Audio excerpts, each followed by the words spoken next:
Assalamualaikum warahmatullahi wabarakatuh. Waalaikumsalam. Nggih, Pak Sugeng Sultan. dalu Pak Budi. Sugeng dalu Jadi, ugi.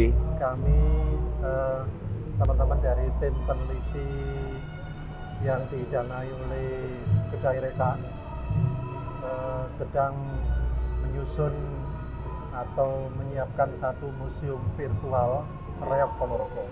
Ya. Tentu kita sangat berharap pandangan dari Pak Budi selaku Ketua Yayasan, Nggih. terutama terkait dengan perkembangan reog pada saat ini, karena kita sudah mendapatkan data tentang perjalanan reog sampai dengan saat ini. Ya. Sejak asal muasal reog itu muncul, lalu kemudian perjalanannya, dan sampai dengan kondisi saat ini. Tentu kurang afdol kalau kita tidak mendapatkan informasi dari penjaga gawang ya, atau pembina dari reog di Ponorogo. Dalam hal ini adalah selaku Ketua Yayasan. Mohon pandangan Pak Budi tentang perkembangan web saat ini dengan versi-versi yang tumbuh di masyarakat. Ini kata seperti Bapak.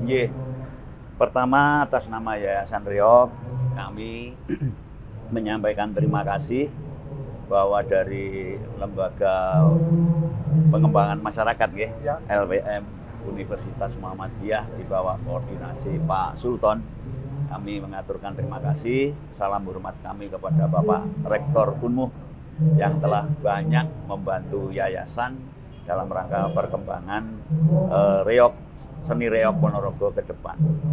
Jadi begini Pak Sultan, kami ini pengurus generasi kelima. Maksud kami pengurus Yayasan Reog Ponorogo generasi kelima. Dan perlu diketahui bahwa kami dan teman-teman ini mendapatkan amanah berdasarkan Undang-Undang Yayasan Republik Indonesia, sehingga kami sudah mendapatkan legalitas dari Kementerian Hukum dan HAM Republik Indonesia sejak tanggal 27 Juni 2019. Sehingga masa bakti kami bersama teman-teman pengurus yang generasi kelima ini insya Allah sampai 27 Juni 2024, 5 tahun. 5 tahun. Oleh karena itu, agar kegiatan yayasan selama 5 tahun ini dapat mempunyai landasan, juga dilaksanakan dengan perkembangan situasi dan lain sebagainya. Yayasan Reog telah menyusun sebuah rencana kegiatan untuk 5 tahun. Sehingga untuk tahun yang pertama, yaitu 2019, karena kami berada di pertengahan tahun, itu setengah tahun itu praktis kami hanya konsolidasi. Konsolidasi, kemudian banyak sosialisasi dengan para tokoh-tokoh reog Ponorogo untuk merekrut atau menampung aspirasi reog Ponorogo ke depan. Sehingga dengan demikian kita bisa memilih dan memilah disesuaikan dengan kemampuan yayasan yang ada, terutama dari kemampuan sumber daya manusianya maupun sumber daya terus terang memang keuangannya ini kan juga memerlukan perlu persiapan. Alhamdulillah berjalan setengah tahun lah kurang lebih, awal tahun 2020 kita mempunyai PR yayasan, yaitu dari statementnya Kepala BKSDA Madiun.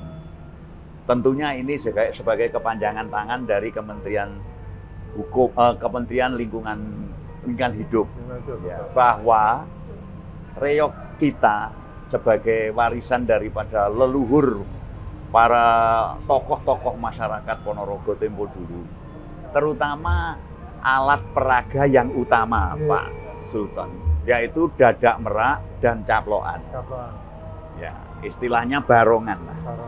Barongan kan berisi dua unsur, unsur dadak merak dengan bulu meraknya itu, kemudian unsur kepala barongannya atau caploan yang menggunakan kayu dadap, ya, bahan bakunya kayu dadap, dilapisi kulit harimau asli. Padahal sesuai Undang-Undang Konservasi, yaitu Undang-Undang Nomor 5 Tahun 1990, 32 tahun yang lalu, ini sebenarnya reog ini tidak diperbolehkan karena menggunakan bagian-bagian satwa yang dilindungi. Ternyata merak, burung merak itu juga dilindungi, apalagi harimau. Oleh karena itu kami bekerja keras bersama teman-teman pengurus, hampir 1,5 tahun kami mencari solusi, dituntun dan dibimbing oleh Bapak Kepala BKSDA Madiun. Waktu itu asmaunipun Pak Sehono. Sekarang sudah purna, dilanjutkan oleh Pak Andi yang sekarang jabat di BKSDA Madiun. Alhamdulillah kami ditugasi untuk mendata reog Ponorogo ini yang ada di Ponorogo khususnya, itu jumlah berapa. Setelah diketahui jumlah, khususnya barongan ini yang menggunakan kulit harimau asli itu jumlahnya berapa. Kalau jelas bulu merak pasti asli semua. Ternyata Pak Sultan itu pun juga belum selesai, artinya belum seluruhnya kita data. Itu ketemu angka 500 unit. 500 unit. Ya, 95% itu menggunakan bulu merak asli dan kulit harimau asli. Jadi ini tantangan bagi oleh karena itu ditetapkan atau disesuaikan dengan Undang-Undang Konservasi, kami dari data ini kami serahkan. Jadi data itu lengkap ukurannya, siapa yang merawat, tahun berapa dia dapat barongan itu, dan seterusnya lengkap. Kami bukukan dan dari buku ini kita kirim ke BKSDA.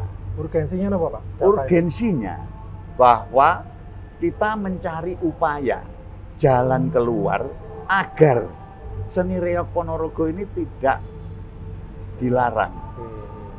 Ini yang paling bagus. Karena kalau dilarang pemerintah boleh juga kan, karena memang melanggar undang-undang, menggunakan bagian-bagian satwa.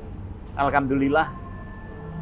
Dan tentunya ini kalau dilarang akan menjadi sebuah presiden yang benar-benar perkembangan budaya asli Indonesia, di mana reog ini sudah mendunia. Bagaimana ini? Alhamdulillah upaya kita mendapatkan persetujuan meskipun prosesnya cukup lama, yaitu diberikan izin dengan catatan izin pagelaran, Mas, dari Kementerian LH. Catatannya satu, data yang sudah kita susun tadi harus ada berita acara pemeriksaan langsung dari BKSDA. Sehingga ada 2 buku. Satu buku hasil pendataan yayasan, satu buku berita acara daripada BKSDA. Fungsinya untuk diajukan ke Menteri, 2 buku tadi, sebagai landasan untuk memperoleh surat izin. Alhamdulillah ditemui, meskipun tadi hampir 1,5 tahun kami menyiapkan itu, sudah hampir turun 1 tahun itu sudah hampir turun, Mas. Tapi terbentur dengan pelaksanaan Undang-Undang Omnibus Law. Mundur lagi. Kenapa? Karena reog dalam hal ini dadak merak tadi itu harus ada surat izin pagelaran. Kalau surat izin pagelaran, gitu, jadi untuk tampilnya, Mas, itu barang-barang yang sudah kita data tadi, khususnya dadak merak hampir 500, itu menjadi milik negara. Masyarakat pegiat reog hanya dengan dikoordinasikan oleh badan usaha yang dibentuk oleh Yayasan Reog, yaitu kita memilih koperasi. Karena koperasi itu kalau nanti kita pilih CV atau PT nanti jelas bagaimana kepemilikannya selanjutnya. Sehingga kita pilih koperasi produsen, bukan koperasi simpan pinjam. Produsen Yayasan Reog Ponorogo, dengan harapan kalau koperasi ini terbentuk nanti bisa mencukupi bahan baku. Penangkaran reog, penangkaran bulu merak harus berjalan. Alhamdulillah Pak Edi Kurniawan yang bisa alhamdulillah sudah mensponsori atau membantulah dalam rangka pengadaan itu dan sudah mendapatkan izin beliau itu. Kemudian dadak merak tadi menggunakan bahan kulit substitusi. Nah, dari substitusi itu menggunakan kulit sapi maupun kulit kambing. Dan kemarin sudah kita adakan lomba tanggal 29 November ini, 29 Oktober, alhamdulillah kita sudah diakui karena lomba itu kebetulan dibuka oleh Kepala Balai Besar Konservasi Sumber Daya Alam Jawa Timur. Sehingga dengan demikian permasalahan bahan baku status Reog Ponorogo sudah ada izinnya, meskipun 2 tahun sekali harus diperbarui, Pak. Secara kelembagaan maupun secara yuridis formal, insya Allah sudah tidak. Itu berarti nanti secara berangsur-angsur penggunaan substitusi istilahnya bahan-bahan dari hewan yang dilindungi, otomatis akan berganti, Pak. Betul. Dan terus proses sosialisasinya kepada pegiat seni agar mereka bisa berpindah dari kulit harimau ke kulit sapi atau kambing, gimana? Iya, jadi begini Mas, sebenarnya kurang lebih 3-4 tahun yang lalu para pengrajin sebenarnya sudah berupaya untuk membuat barongan reog ini atau caplokan reog ini menggunakan kulit dari substitusi. Karena sudah langka untuk bahan baku kulit harimau. Langka dan dilarang ya? Langka dan dilarang, betul. Jadi sebenarnya 3-4 tahun sudah mulai. Nah, yayasan mengadakan lomba ini justru untuk semacam melembagakan dan mengakui agar memperoleh pengakuan bahwa ternyata pakai kulit substitusi juga tidak kalah tentang substansi dari berkesenian Reog Ponorogo. Terus tadi kehadiran koperasi berarti dalam rangka mengendalikan atau seperti apa? Koperasi sesuai dengan tujuannya adalah dalam rangka mensejahterakan anggotanya. Justru itulah satu perlindungan koperasi itu adalah dari sisi kalau dia mengadakan pagelaran. Dikeluarkanlah surat semacam SIM kalau sepeda motor yang dibawa oleh pemilik reog itu. Sehingga apabila ditanggap, misalnya reognya Unmuh ditanggap ke luar negeri misalnya, pakai keterangan ini sudah dijamin tidak ada permasalahan. Artinya berarti yang berhak mengeluarkan yayasan untuk koperasi? Koperasi, kemudian apabila akan dibawa keluar, ini harus ada surat pengantar dari BKSDA. Gitu, Mas. Berarti para pihak itu sudah semacam memberikan legalisasi bahwa koperasi lah yang... Betul. Nah itulah yang kita tunggu, Mas. Karena ini bahan... Seandainya misalnya reog Unmuh misalnya dibawa ke Jakarta, di tengah-tengah jalan ada penegakan hukum. Ini juga akan terjadi permasalahan. Sesuai dengan tugas pokok Yayasan Reog ini hanya 3. Pembinaan, pengembangan, dan pelestarian. Nah ini Pak, yang saya kira ini menjadi tantangan semua pihak dan ini tidak akan mampu kalau diselesaikan oleh yayasan tanpa seluruh pegiat seni reog ini, baik yang ada di Ponorogo maupun di luar Ponorogo, untuk bersama-sama melestarikan kesenian ini. Jadi kalau tadi yang pertama dari aspek hukum kita sudah tidak ada masalah, meskipun 2 tahun sekali harus memperbarui izin peragaan. Tapi itu kan masih di Ponorogo. Nah, yang reog yang berada tersebar di Nusantara maupun di luar negeri bagaimana? Ini pemikiran atau PR ke depan. Dan saya juga sangat membutuhkan masukan saran dari terutama dari perguruan tinggi yang memang concern kepada perkembangan seni reog ini. Itu yang perlu kita pikirkan. Karena jumlahnya sudah saya tidak bisa menghitung. Kemudian yang kedua, dalam rangka pelestarian, ternyata meskipun pemerintah daerah sudah melalui berbagai medianya, ada pagelaran malam bulan purnama dan sebagainya, termasuk puncaknya Festival Reog, tetapi di sela-sela waktu itu kan ada yang kosong. Sementara yayasan punya padepokan, punya fasilitas, fasilitas ini. Jadi kami merasa berani mengatakan mempunyai, karena padepokan ini dihasilkan oleh seniman seniwati Ponorogo. Tahun 94 ada tampil di Kodam 5 Brawijaya, ada prasastinya. Sehingga ini harus kita uri-uri dan kita optimalkan sesuai dengan tujuan Padepokan dulu diberikan oleh pemerintah daerah. Nah inilah kita tempuh kepada kepengurusan kami ini, tidak tahu caranya bagaimana, karena penampilan ini juga butuh anggaran. Butuh biaya. Sehingga nanti masih satu kali lagi Pak Sultan, kami menggunakan dana hibah, sekali lagi nanti pada tanggal 3 Desember, itu ditutup oleh pagelaran reog dari ex pembantu Bupati Arjo Winangun. Jadi jetis CS. Itu nanti bisa diperesani. Para seniman kita butuh panggung. Ternyata perkembangan berikutnya, karena ini kan 5 kali Pak, per pembantu Bupati 5 kali. Pembantu Bupati pertama Sumoroto, kemudian pembantu Bupati kedua itu Jebeng, Selawung CS. Itu ternyata kita dapat bantuan dana dari Pertamina, sehingga bisa tampil. Nah, yang 3 karena wilayah pembantu ex pembantu Bupati itu 5, itu kita danai dari dana hibah. Ya. Sehingga dengan demikian seniman kita dapat panggung untuk berkreasi, untuk tampil, dan kemudian ternyata diikuti belakangan sanggar-sanggar tari yang ada di sekolah-sekolah, terutama SMP dan sebagainya, kemarin mengikuti. Nah, seperti malam hari ini, oke kita tampung.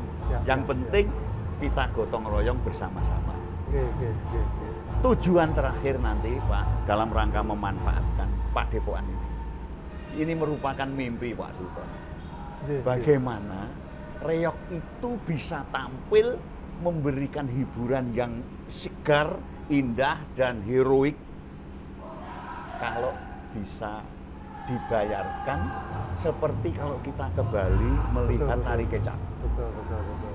Kemarin disentuh saja sedikit dengan tata lampu, sudah luar biasa. Dan saya kira kita bisa. Hanya permasalahannya bagaimana, ayo kita bareng-bareng berkolaborasi. Kolaborasi. Saya kira kesana. Terakhir Pak, harapan Pak Budi selaku Ketua Yayasan supaya reog ini benar-benar seperti yang tadi dibayangkan, setiap minggu ada pagelaran, hadir berduyun-duyun masyarakat, menonton, kemudian semangat. Terus khas Ponorogan, apakah souvenir, apakah makanan, kita gelar di depan sini Pak. Gitu. Ada basar UMKM, ada makanan khas Ponorogan di sini. Ada kalau boleh disebut kampung reog. Gimana dong membuat barongan, membuat topeng, membuat dan sebagainya. Pokoknya khas Ponorogan berada di seputaran. Potensi ada, tinggal bagaimana kita memastikan. Saya kira seperti itu. Itu menjadi mimpi kami, teman-teman pengurus. Dan mimpi itu tidak akan bisa terrealisasi kalau tidak di backup, tidak kolaborasi. Kampus siap untuk bersinergi. Alhamdulillah. Saya kira dunia kampus itu, apalagi teman-teman apalagi teman-teman Unmu yang saya kira reognya hampir setiap tahun ada festival ikut. Itu potensi. Jadi reog tidak hanya sebagai sebuah seni untuk dinikmati saja, hanya tontonan dan tuntunan. Tetapi sekarang kita harus berpikir sesuai perkembangan zaman. Reog mensejahterakan senimannya, mensejahterakan pengrajinnya, mensejahterakan para penjual makanan khas Ponorogo. Dan menjadi satu titik tumpu pertumbuhan ekonomi Ponorogo. Betul. Karena ini yang ada di Ponorogo aja. Reog ini, ini mimpi yang mari bisa terwujud, kita kolaborasi bersama-sama. Terima kasih Pak Budi, semoga mimpinya terwujud dan kita siap ikut bersama-sama mewujudkan itu. Siap, monggo. Matur nuwun Pak Sultan. Assalamualaikum. Assalamualaikum.